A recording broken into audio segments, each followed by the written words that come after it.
মাজেৰে বৈ গৈছে লেচিয়া নৈখন দুয়োপাৰে হাজাৰ হাজাৰ হেক্টৰ কৃষিভূমি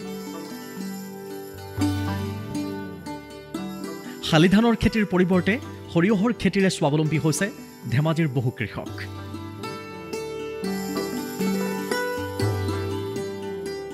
চনপৰা মাটিত এয়া হালধীয়া সপোনৰ বীজ সিঁচিছে কৃষকসকলে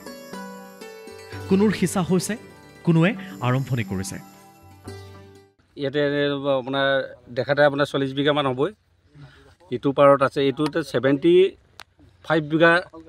মানে পলত এইটো গোটেইটো খেতি কৰোঁ আৰু মই তাতে 20 বিঘা 22 বিঘা এনেকৈ কৰি 3-4 জেগাত প্লট আছে এইবিলাকত গোটেইবিলাক খেতি কৰোঁ মই প্ৰায়বিলাক মাটি চাহ হৈ মানে সৰিয়হ ঘাঁহ সিঁচিলোঁ এতিয়া সৰিয়হ সিঁচিবলৈ আৰম্ভ কৰিছোঁ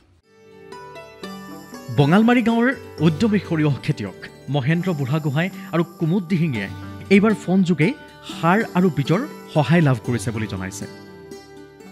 এইবাৰ কিন্তু কোনো নজনাকৈ এটা টেলিফোনত তেখেতলোকে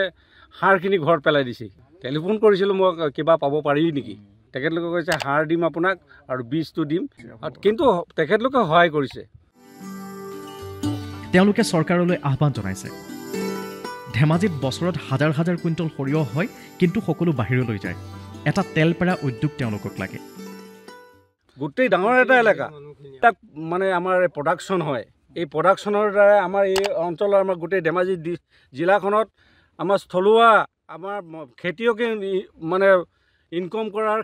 মানে সৰিয়হৰ দ্বাৰা নিজৰ ঘৰৰ তেল খাবলৈ পাব যদিহে ইয়াতে ডাঙৰ এটা আমাৰ মেচিন বহাই দিয়ক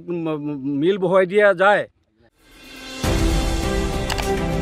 চৰকাৰৰ সহায় আৰু কৰ্মোদ্যমী মনোভাৱৰ বাবে ধেমাজিৰ এইসকল কৃষক এতিয়া স্বাৱলম্বী ধেমাজিৰ পৰা অসীম দত্ত বাতৰি বিভাগ DD অসম